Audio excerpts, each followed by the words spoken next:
Welcome to the series of ECO 403 short lectures. ये ECO 403 की short lecture series की video है, complete series इस चैनल के ऊपर अपलोड की जा रही है और आज की वीडियो के अंदर आपको लेक्चर नंबर 9 करवाया जा रहा है। तो शुरू करते हैं आज के इस ट्यूटोरियल को। सो अंडरस्टैंडिंग एग्रीगेट डिमांड को जो है वो हम समझते हैं। वैसे जो आप डिमांड आपने पढ़ा है, डिमांड का जो कर्व होता है वो किस तरीके से होता है कि नीचे की तरफ जा रहा होता है, और एग्रीगेट डिमांड का कर्व भी इसी तरह से डाउनवर्ड स्लोपिंग होता है। तो एग्रीगेट डिमांड वैसे है क्या? एग्रीगेट डिमांड जो वो रिप्रेजेंट करती है टोटल डिमांड जो होती है गुड्स और सर्विसेज की एक इकोनॉमी के अंदर, एक गिवन जो प्राइस लेवल होता है, ओवरऑल जो प्राइस लेवल होता है और एक गिवन पीरियड के अंदर। तो इसके अंदर जो है वो टोटल डिमांड की बात की जाती है, किसी स्पेसिफिक डिमांड की बात नहीं की जाती, बल्कि एग्रीगेट का मतलब हो गया टोटल डिमांड जो होगी गुड्स और सर्विसेज की इकोनॉमी के अंदर एक स्पेसिफिक प्राइस लेवल के ऊपर और एक टाइम पीरियड के ऊपर भी। एग्रीगेट डिमांड अगर हम क्लोज्ड इकोनॉमी के हिसाब से देखें तो जहाँ पर कोई भी इंपोर्ट या एक्सपोर्ट नहीं होती, तो ऐसे सिचुएशन के अंदर इसका जो फार्मूला होता है एग्रीगेट डिमांड का वो कुछ ये ऐसे होता है कि AD is equals to C plus I plus G, यानी कि सी जो है वो क्या हुआ कंजम्पशन, आई हुआ इन्वेस्टमेंट और जी हुआ गवर्नमेंट स्पेंडिंग।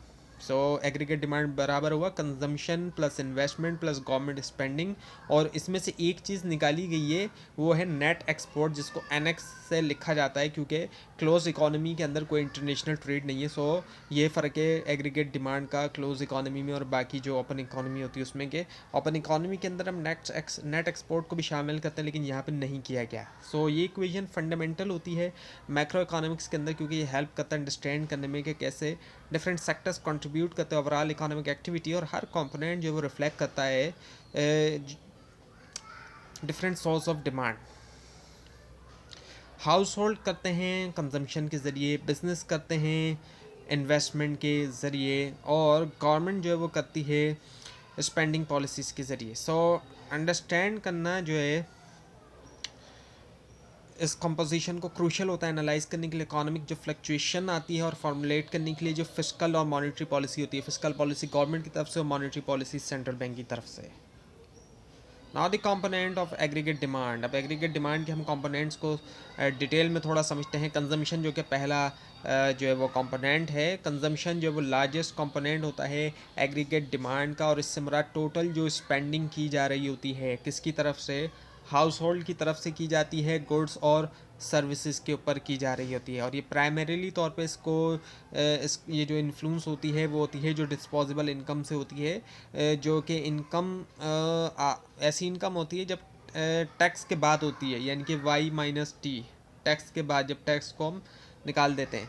और किन्जियन कंजम्पशन फंक्शन जो है इस रिलेशनशिप को कुछ इस तरीके से बताता है कि C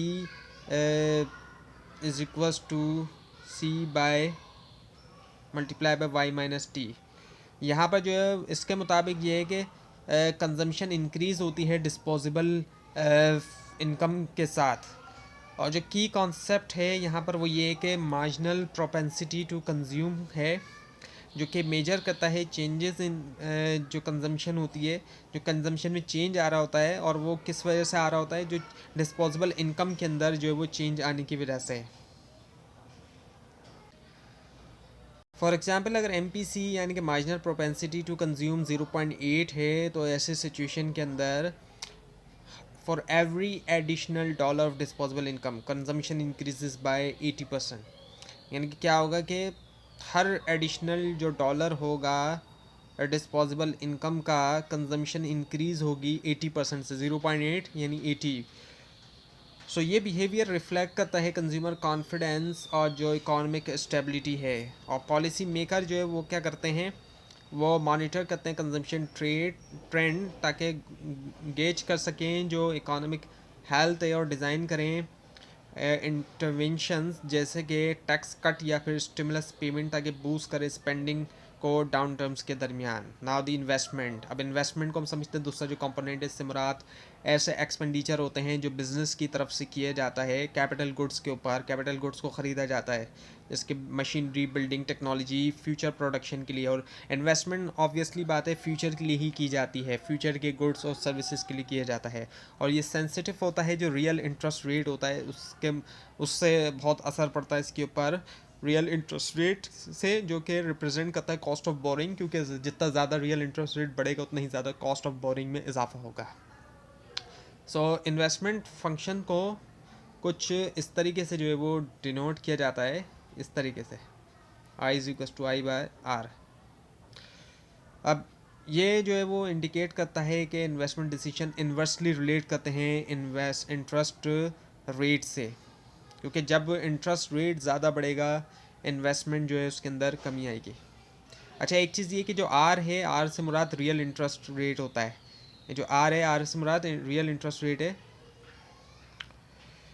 तो एक इन्वर्स रिलेशनशिप हमें देखने में आता है, जब रियल इंटरेस्ट रेट हाई होंगे बोरोइंग एक्सपेंसिव होती है, इन्वेस्टमेंट में कमी आती है, और इसी का उलट होता है, अगर लोअर इंटरेस्ट रेट है तो बिजनेसेस ज़्यादा इनकरेज होते हैं इन्वेस्ट करने के लिए चीपर फाइनेंसिंग की वजह से।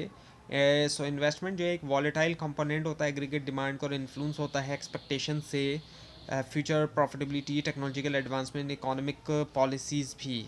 ये प्ले करता है क्रिटिकल रोल इकोनॉमिक ग्रोथ के अंदर और प्रोडक्टिविटी इम्प्रूवमेंट। गवर्नमेंट और सेंट्रल बैंक्स जो है वो अक्सर एडजस्ट करते हैं इंटरेस्ट रेट तक, इन्फ्लुएंस करें इन्वेस्टमेंट लेवल और स्टेबलाइज करें economy. Now the government spending, अब गवर्नमेंट स्पेंडिंग की अगर हम बात करें तो जिसको जी से हम रिप्रेजेंट करते हैं, तो ये जो है एक एक्सोजिनस कंपोनेंट होता है एग्रीगेट डिमांड का, इसकी एक्सोजिनस जो है वो नेचर होती है, और इसका मतलब ये कि इसको डिटरमाइन किया जाता है पॉलिसी मेकर की तरफ से, ना कि इकोनॉमिक वेरिएबल से। पॉलिसी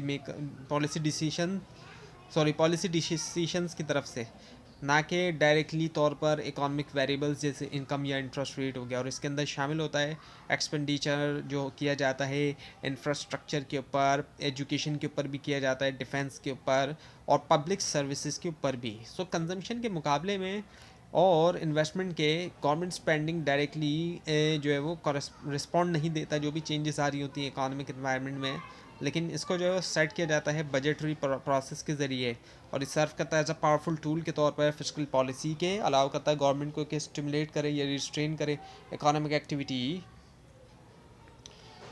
जैसे कि अगर हम देखें रिसेशन के दरमियान इंक्रीज गवर्नमेंट स्पेंडिंग जो वो बूस्ट कर सकती है डिमांड और हेल्प करती है इकोनॉमिक रिकवरी में, और इसके मुकाबले में इन्फ्लेशन के टाइम पे रिड्यूस किया जाता है स्पेंडिंग को, कूल डाउन करता है वो। जब इन्फ्लेशन बहुत ज़्यादा हो रहा होता है तो कूल डाउन किया जाता है इकोनॉमी को। जो इफेक्टिवनेस है गवर्नमेंट स्पेंडिंग की वो डिपेंड करती है उसकी टाइमिंग के ऊपर, मैग्नीट्यूड ऑफ सेक्टर्स जो कि वो टारगेट कर रही होती है, और इसका जो है वो मल्टीप्लायर इफेक्ट भी होता है, जहाँ पे इनिशियल स्पेंडिंग से इंक्रीज इनकम होती है और फर्दर कंजम्पशन और इन्वेस्टमेंट होती है। Now the equilibrium in goods and service market.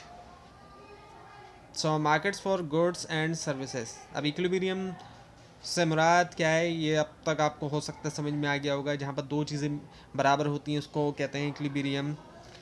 Market equilibrium concept आता है। जो मार्केट होती है गुड्स और सर्विस की, वो इक्विलिब्रियम पे पहुंचती है जब टोटल आउटपुट टोटल डिमांड के बराबर हो जाता है, और रिप्रेजेंट किया जाता है इक्वेशन के ज़रिए y is equals to C plus I plus G. अब ये कंडीशन इंश्योर करती है कि गुड्स जो प्रोड्यूस इकोनॉमी के अंदर उनको ख़रीदा जाएगा, या तो कंज्यूमर ख़रीदेंगे या फिर बिजनेसेस या फिर गवर्नमेंट भी।